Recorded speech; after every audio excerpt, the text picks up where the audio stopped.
धन्कमाउँछु भनी कम्मरे कसे मुकुल नै बसे 5 वर्ष बसे फेरि फर्की आए माया लाउन धाए फेरि फर्की आए माया लाउन धाए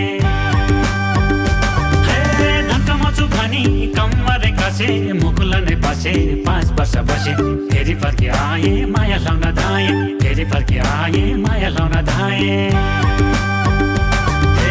मायाले भने बिसै पानी पिदिउँला बिसै पानी पिदिउँला झाली रुमल बैना स्वरूप दिदिउँला बैना स्वरूप दिदिउँला